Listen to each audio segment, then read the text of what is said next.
Alright, it's your boy No Tail Ninja back at it again with another review, and we have another amazing follow-up to last week's epic chapter that was Boruto 2 Blue Vortex, where we got to see Hidari and Jura both go on attack of the Leaf Village, and we come to find out what they're looking for isn't actually Naruto Uzumaki, but weirdly enough, Himawari of all people. In this chapter, we get some of those questions answered, but even more questions asked. And I gotta throw this in there because it's just rough to see, but our boy Kawaki gets folded again in this chapter, so it's not looking good for the Kawaki stocks. But enough of my rambling. Make sure you guys drop a like and subscribe because I'm working hard trying to get these videos out a lot faster. My schedule has slowed down a little bit so I can actually put these out now. And drop a boy a like, drop a boy a subscribe. It helps me out a lot. Anyway, let's get to talking about this week's chapter.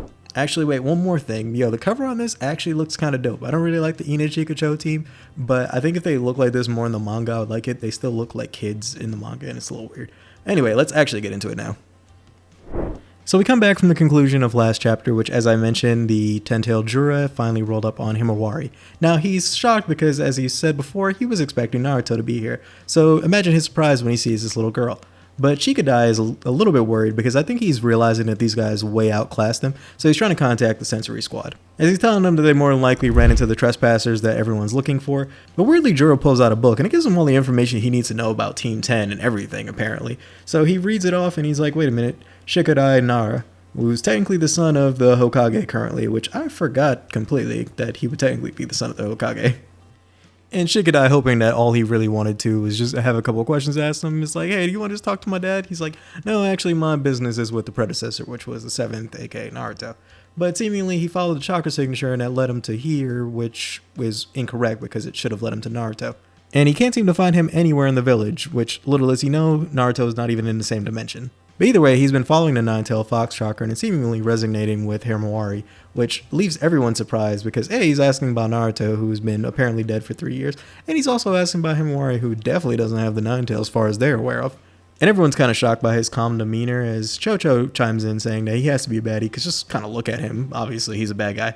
But Shikadai keeps his calm composure and continues asking him questions, saying, hey, explain yourself, what's the 9-tails got to do with Himawari? And Jura is kind of also confused because I really don't know either. Truly, this world seems to keep raising one question after another. And yet, I like that, as he begins to case Himawari in a wood release. And it's moving pretty fast as Shikadai launches his shadow paralysis jutsu, which I don't know what the hell that's going to do against a tree. But seemingly it works because it holds the tree open long enough for Inaji to use one of his drawings to pull her out, and then Chocho grabs her from falling. And his solid display of coordination even has Jura commending them, saying that he doesn't plan on attacking them just because out of respect for their team, his only target right now is currently Himawari, but refusing to hand her over will 100% lead to them fighting, as Shikadai is in full panic mode trying to contact his dad, relaying the information that they're after Himawari and they're not sure why, but it has to do something with the 9-tails.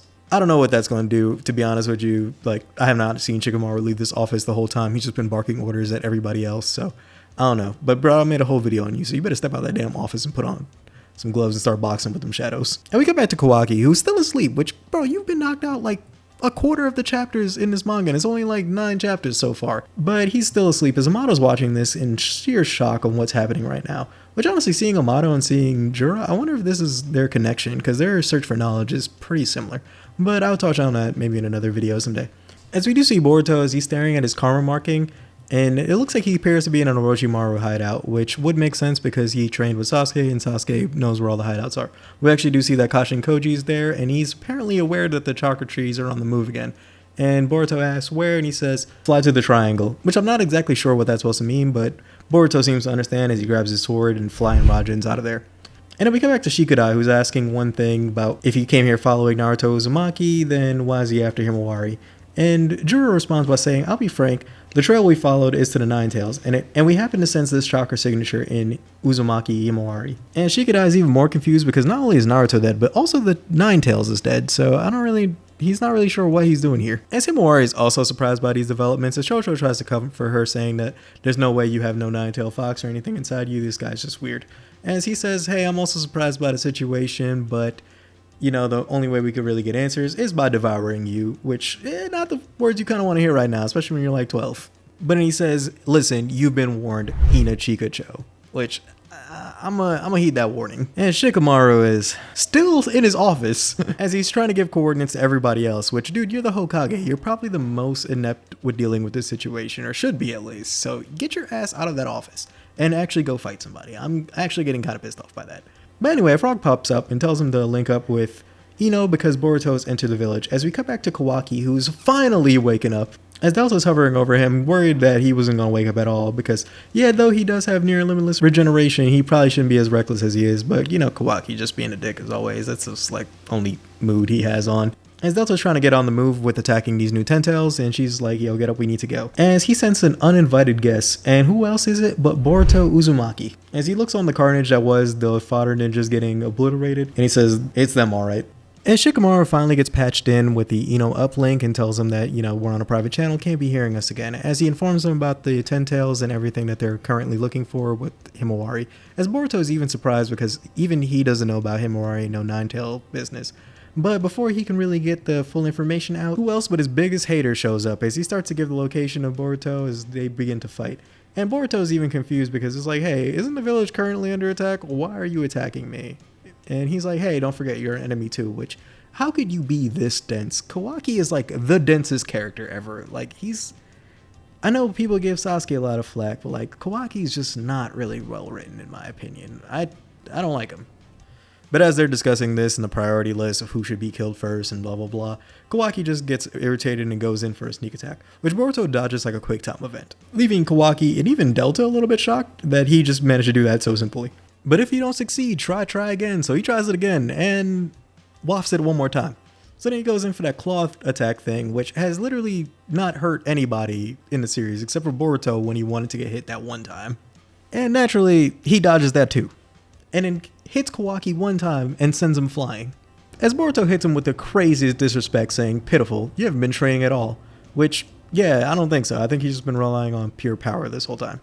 As Delta's kind of like, no, how much did you train? Because even she's surprised by how powerful Boruto's gotten in such a short period of time. As Kawaki, salty as ever about the loss, decides to pull out his trump card, so activates his karma. And Boruto looks at his hand as his karma starts to activate. And the little frog that's on him is like, oh no, this is not good. Your karmas are resonating. As Boruto seemingly is not able to like hold control of his karma marking, which is an interesting development. And he's telling him that he needs to put some distance between them right now or he's going to lose control, which I guess while this time skip has happened, Momoshiki has seemingly taken over a few times. So I guess he can't really use the karma like he did before, hence why he's so powerful in base. As Boruto just goes straight up flying away, leaving Kawaki and both Delta confused as to what the heck just happened because he was just winning and he just flew away. And I think Kawaki is able to deduce that he can't control his karma. As we cut back to the battle between Jura versus the rest of Ino-Chika-cho. And Shikadai seems to wrap him up in a shadow possession jutsu. And Jura just simply starts to lob a Biju bomb from his eye. Which adds some more questions as to what exactly is the nature of his transformation and abilities. Can the others use the Biju bombs? Because technically they're Ten-Tails. But who knows? As Shikadai looks absolutely terrified at this development, but luckily for him, Chocho comes out of nowhere and pushes him right out the way from the attack, which does go flying and destroys a giant chunk of the village. But it's Konoha, you know, it gets destroyed like every other week, so this isn't anything crazy. But now everyone's seen that massive explosion in the village as Sarada and Sumire head to their location, as the Ino-Chika-cho team keep trying to fight their best against these new foes. But they do manage to escape on Inoji's flying drawing thing, as Hidari's looking at him saying that, hey, they're escaping. As Jura's kind of confused because he's like, hey, all he had to do was hand over the Nine-Tails, but they didn't want to do that, even though it risked them dying. And Hidari's like, well, I guess they're fools. They must not be very intelligent. He's like, no, it seems like they're very intelligent. They're instinctively doing this rather than just trying to survive. And this might be crucial information for how they do things in the future, whether they're going to try to adapt that to their own personal beliefs or whether they're going to use that against them. But either way, they've got Himawari and they're trying to fly away, as they're wondering if they should fly outside of the village. But Himawari gets a smart idea to saying, hey, just put me down, I'll escape, which I don't think is very smart seeing as they can track her.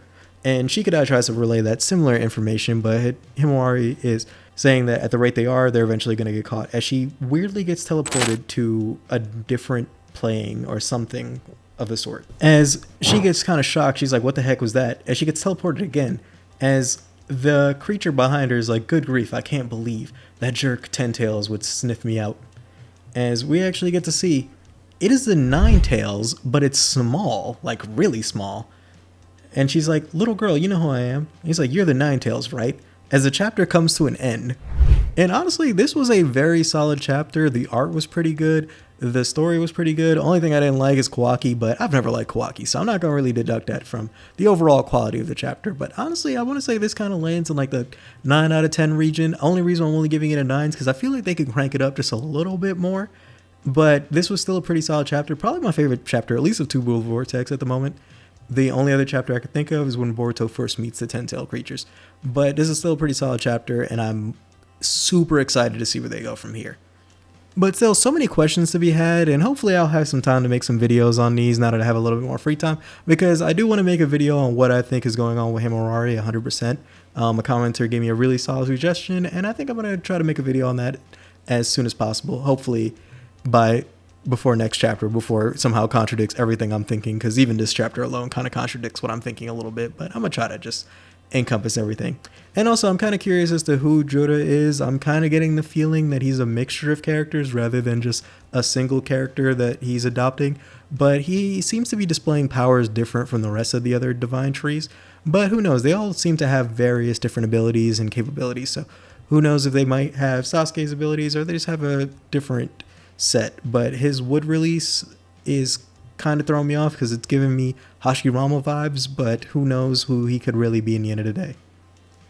And Boruto's karma marking is also a point of interest because I wonder if him and Momoshiki have clashed again in the past, because before it seemed like he was able to use the karma marking without any drawbacks, but it seems like he's afraid to use it now.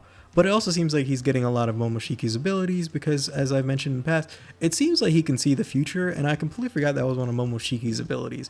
And I'm wondering if he's seen the future before. Maybe he saw a future where he lost control and he's afraid of doing it, or maybe he's just lost control in the past and he's afraid of losing control again while using the karma marking. But it seemed like it was an absolute priority for him to get away from Kawaki, so that might be his only weakness when it comes to them fighting, which might not be a weakness for him because he might just end up demolishing Kawaki if they fight, but we'll see. But so far, yeah, it's pretty interesting what's happening there.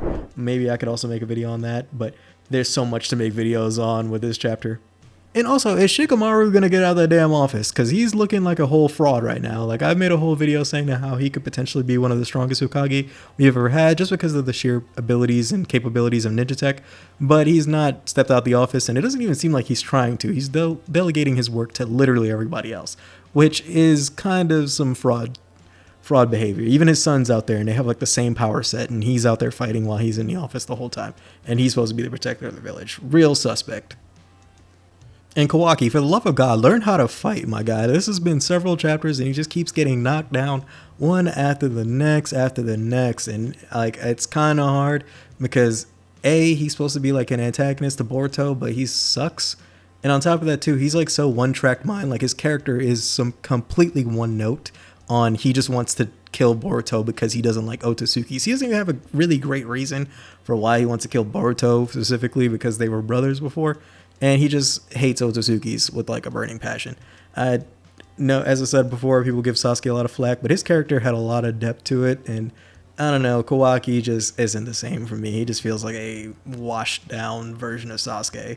But maybe this story will enhance his complexity a little bit and give him more things to really deal with, because after you basically resolve his whole issue that was dealing with what Jigen did to him, it's kind of like it's just now him dealing with trauma for the long period of time, but they haven't really addressed it that well. And I don't know, I'm just not crazy about Kawaki. Maybe my thoughts on him will change in the future.